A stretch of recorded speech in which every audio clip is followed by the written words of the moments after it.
सुशीला के पास में पहुंचे तो सुशीला कहने लगी, स्वामी हम तुमने जिंदगी भर भीख मांगी है, आधी जिंदगी कट गई, आखिर कारण क्या है? तो सुदामा कहने लगा, प्रिय ये मत पूछो, हम कन्हैया गुरुकुल में जब पढ़ते थे तो गुरुमैया ने चने दिए थे, हमने कन्हैया को नहीं दिए चावल। क्या बोला है सुशीला से? आज सुदामा सुनो कि हम गुरुकुल में जब पढ़े, अरे कृष्ण मेरे से पाठी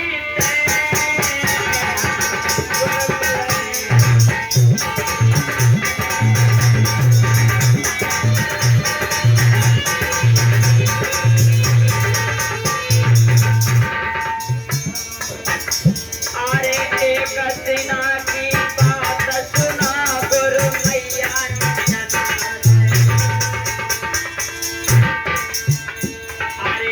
तो अभागा और गुइया अकेले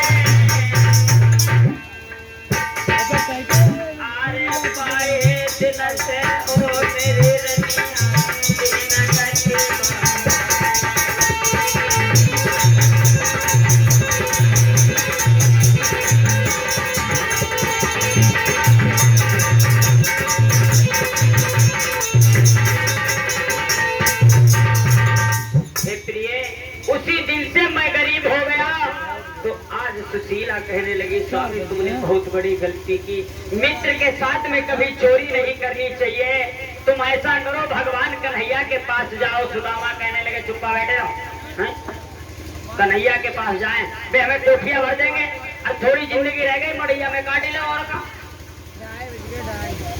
कहने लगी इधर नहीं मानी। आज जब सुशीला एक पड़ोसी के पास गई और उसके घर में चावल लेने के लिए, तो चावल मेरे भागवत प्रेमियों नहीं मिले, उसके घर में कनकी पड़ी थी, कनकी। उस कनकी को एक पोटली में सुशीला ने बांध दिया।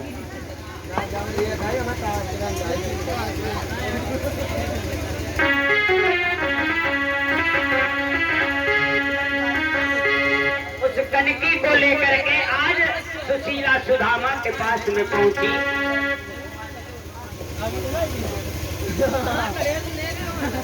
रुमाल दे दो। और कहने लगी, जाओ स्वामी चले जाओ। अब एक बात बता दे भैया, गुरु मित्र के यहाँ अगर कोई जावे, अब कोई ना कोई भेंट जरूर।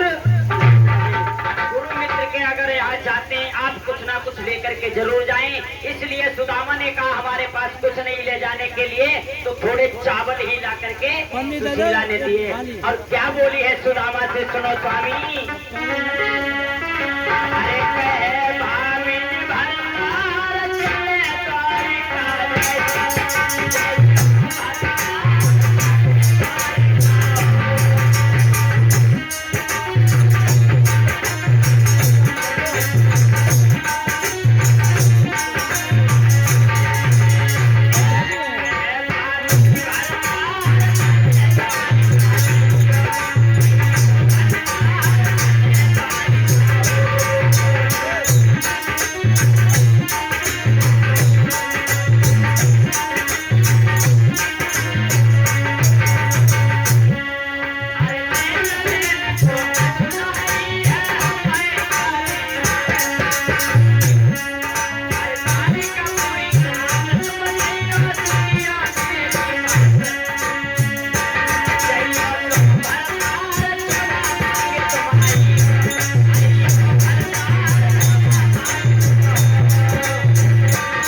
थोड़ी कथा रह गई है, अब पूरी देख करके जाएं।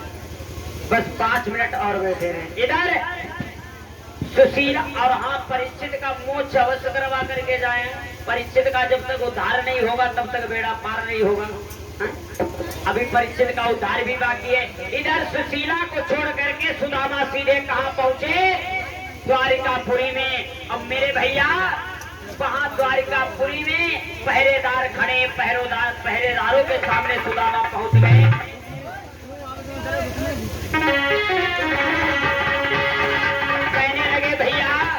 जरा हमें ये बताओ ये कौन सा नगर है? इधर पे सुदामा करीबा गया।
कन्हैया वहां से भगे और सीधे सुदामा के गले लग गए।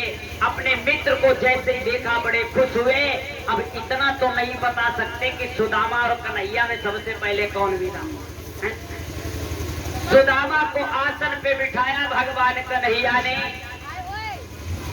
अब मेरे भागवत प्रेमियों, सुदामा की दीन दशा को देख करके भगवान कन्हैया बहुत रोए। और सुदामा को कभी राजगद्दी पे बैठना नहीं आता था, टूटी खटिया पे बैठते थे। अब देखो जे बैठे बड़े गुरु जा मालूम पत लंगूरी बंद बैठो। हाँ यार जे सामान पहुंचा के बैठा रहा सामान पहुंचा कैमरा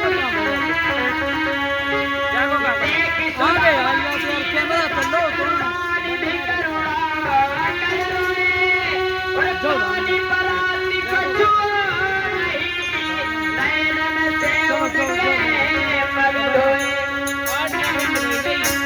भगवान कन्हैया ने पानी परात का नहीं छुआ। आंसुओं की ऐसी अश्रुधारा की भगवान कन्हैया ने आंसुओं से सुदामा के पैरों को धुला और रुक्मिणी से कहने लगे, खड़ी खड़ी देख के आ रही हो, जाओ भोजन लेकर के आओ, हमारा मित्र भूखा है, भोजन कराओ। जो धरा वो श्याम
सुदामा को भोजन कराया, पानी पिलाया।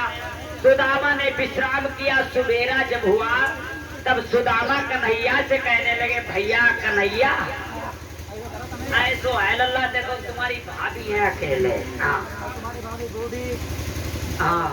अब इधर भगवान कन्हैया कहने लगे, सुनो अच्छा हमारी भाभी ने कुछ हमारे भेजो ना का